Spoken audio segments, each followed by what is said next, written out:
So I want to take a few minutes just to talk about what do you do with all of those Imagination Library books that you may receive as donations, right, to your friends group.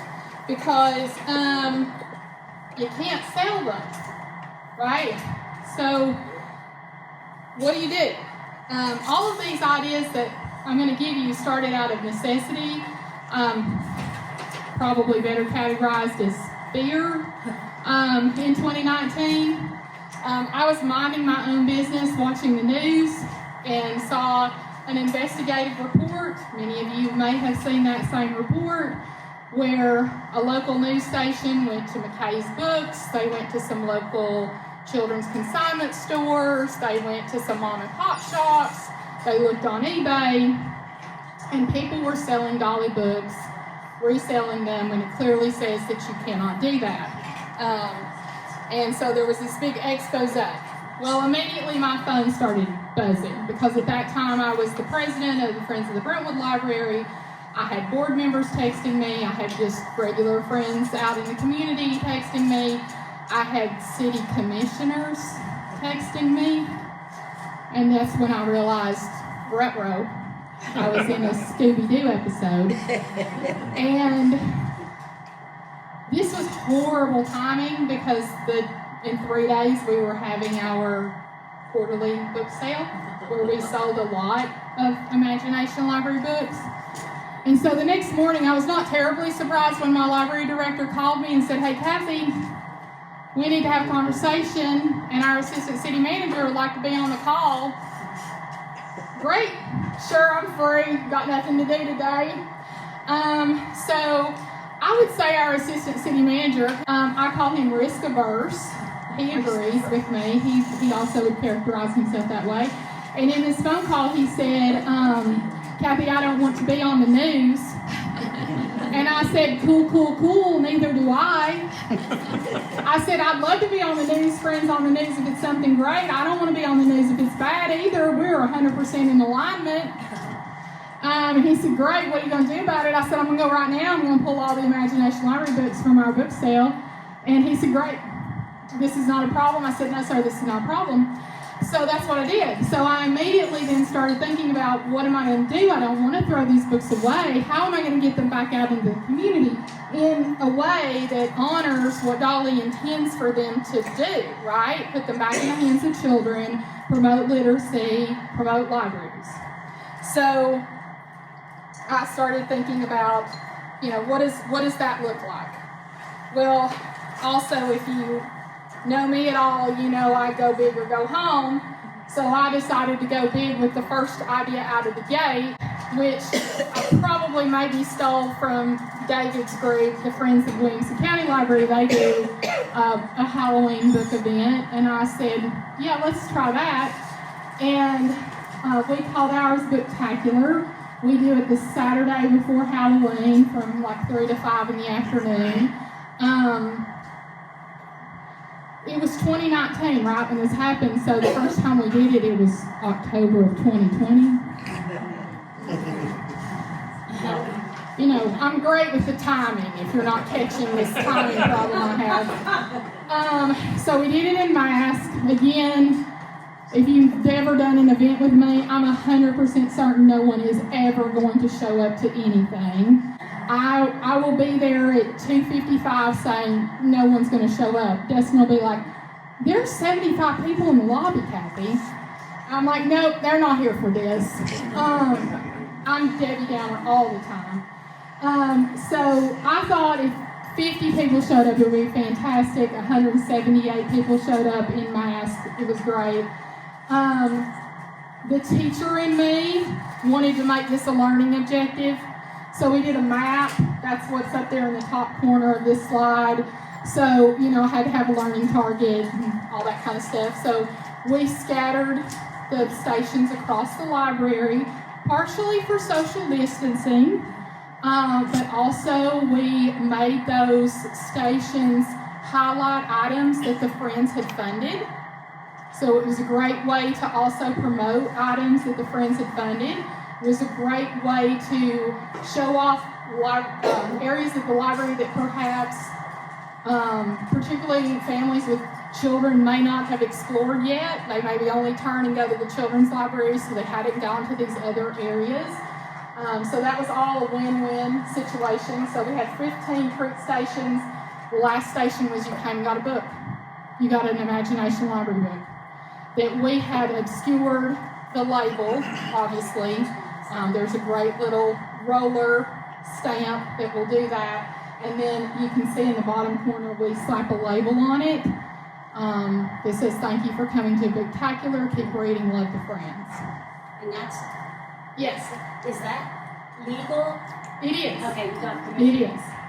And so, we're not doing anything to obscure the Dolly we're not doing anything to obscure the Dolly logo. We're only obscuring the child's name and address.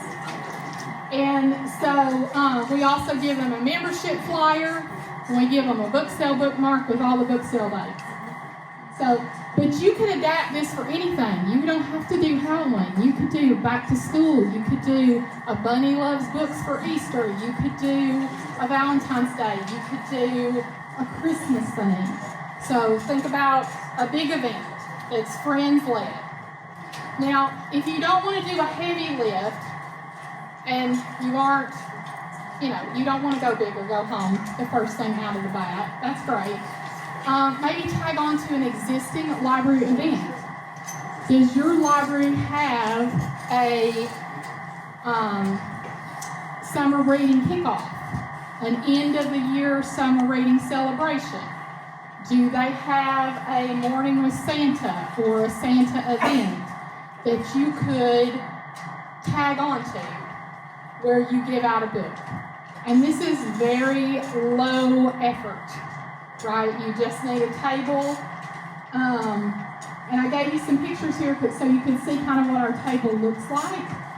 And you don't need a lot of supplies for this, right? You need Imagination Library books, you need the labels, and I would highly recommend a tablecloth or a vinyl banner with your logo, but that's a great investment. You'll use it a gazillion times for a ton of things.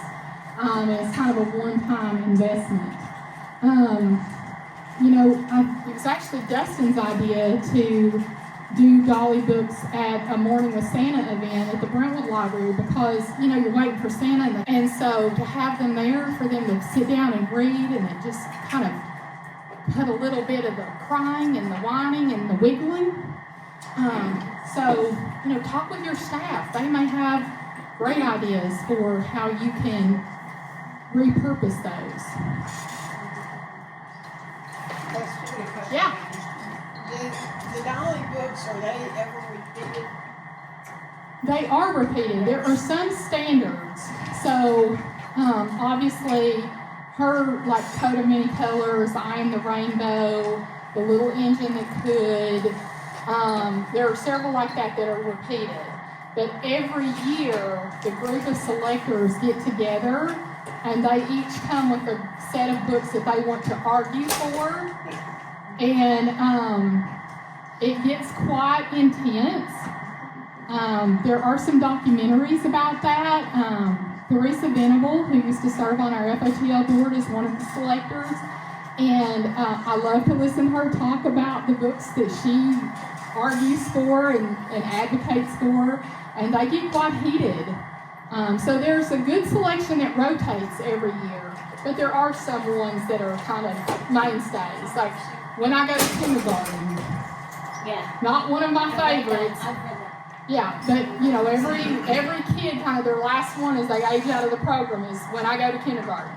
That kind of thing. So, but there are lots of different ones too. Yeah. Are those all donated from your community? Yes. Wow. Yes. I sort through in our community. I sort through about 6,000 a year. Now, not all of them make the cut because I'm really particular.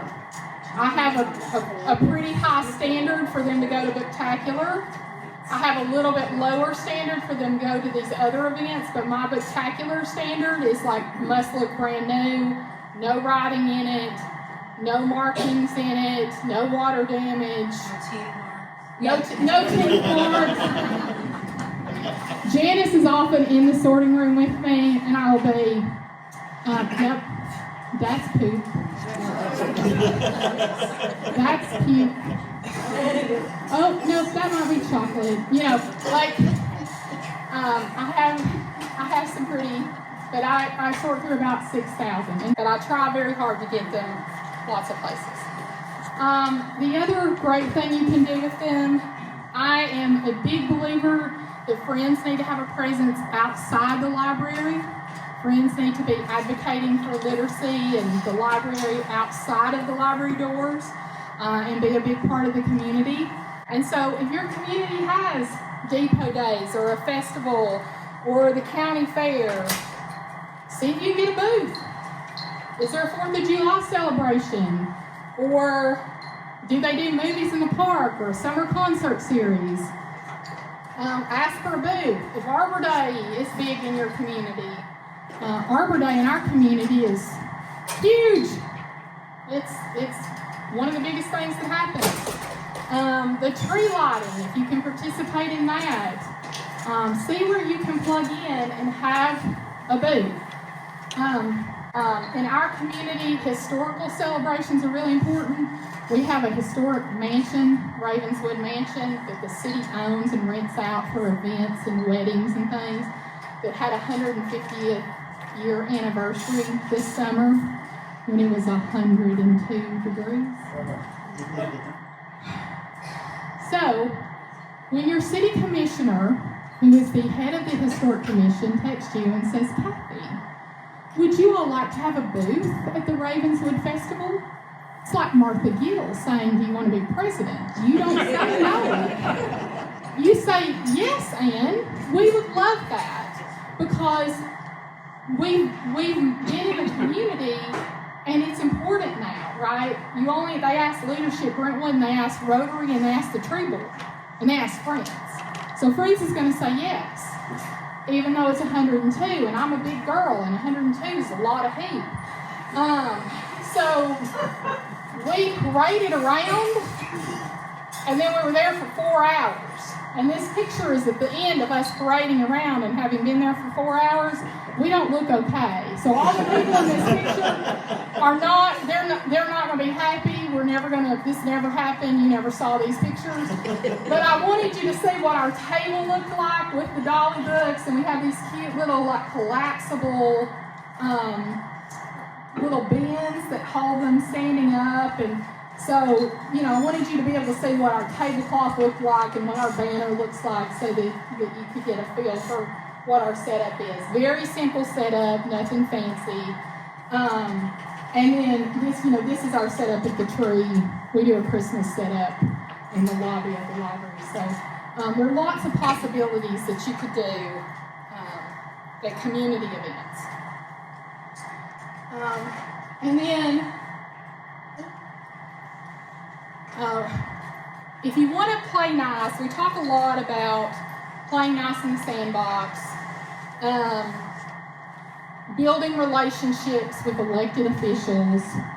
There's no better way to build a relationship with elected officials or your funding body than to play nice with other departments in the city or the county. I make the argument all the time when I talk to elected officials that absolutely you want the police and fire when you call them to come. You want them to be well trained and have great equipment, but your average citizen interacts every day with the library and with parks.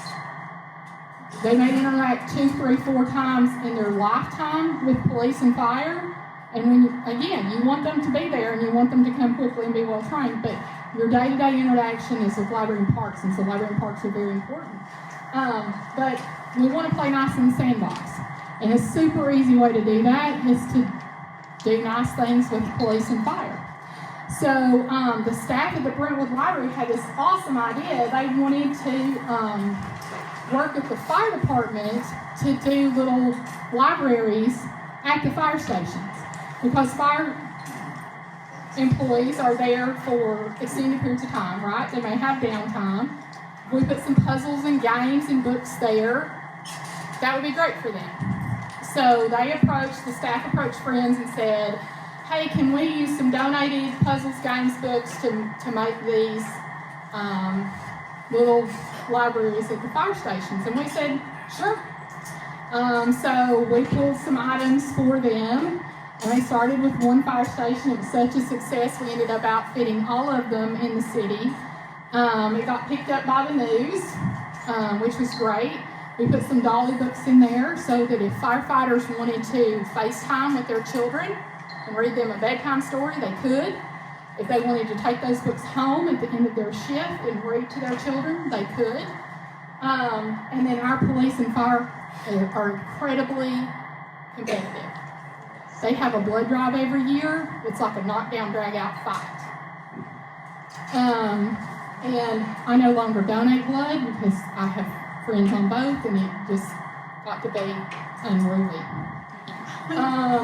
So I was at a city commission meeting, and the police chief said, so, here you put some stuff at the fire stations. And I went, would you like some stuff? And he went, maybe. Okay, I'll be happy. Let's talk. He went, okay, Monday. Great. So Chief Hickey and I had a conversation, and he wanted something like the stuffed animals that they give out in traffic stops or accidents or things. I said, great, we can give you some dolly books for the car. He's like, perfect. And so we did that, and he said, but I also want a basket for headquarters, because we have parents who come in who file police reports for vandalism or a robbery or whatever, and it's scary for the kids. I want some books for the headquarters. I said, you got it. I said, would you also like some books that officers can take home to their families? He said, you would do that? I said, yes. I got a lot of dolly books. And so he was super excited about that, so that also made the news. And the goodwill that also garnered with our elected officials and our funding body was fantastic. And that opened up those news stories. Many people who had no idea who Friends were read those stories and said something to me about it. So you never know what those partnerships can do. This is an idea I totally stole from a fantastic president in Memphis, Jacqueline Wallace. She believed that you should put books anywhere people wait. It should be stamped with your friend's logo. So she did not do this with dolly books. She just did it with all types of books, adult books, children's books, teen books. But I think you could absolutely adapt this to dolly books. She put baskets of books anywhere people waited. Polling locations, the DMV, pediatrician's office, dentist's office, emergency rooms. She had a partnership with Memphis City Schools. She put them on school buses and obviously on public transportation. Now the caveat here is you've got to have permission to do that, which I would think is easier in a small town than in a big town, because you can actually talk to the decision makers a lot easier and know the decision makers a lot easier in small towns.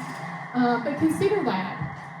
Consider putting some dolly books in doctor's offices and emergency rooms and getting them back out into the community where people need them. And then this is my tangential dolly idea. And it also speaks to that, again, that value of working in a larger community.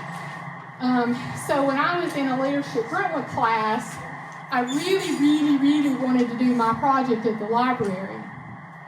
But unfortunately, there were 6 other team members who really wanted to do frisbee golf.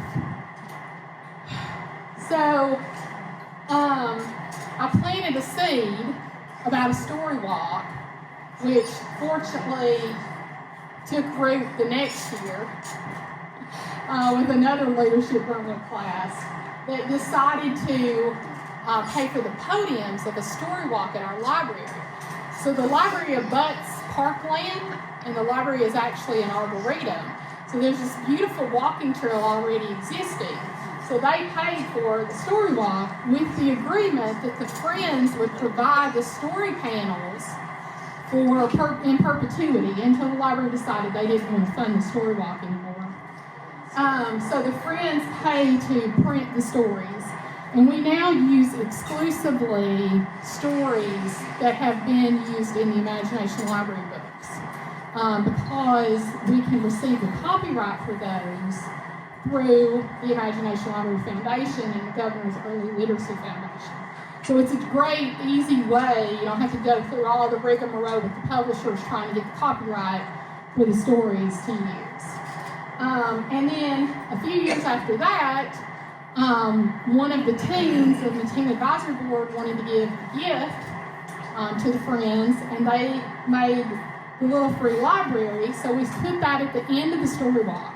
So now you can walk the story walk, read the story with your children, and guess what? Pick an Imagination Library book out of the little free library at the end of the story walk. And it has a slightly different sticker, so when we do community events, that sticker just has a more generic keep reading, love the Friends sticker.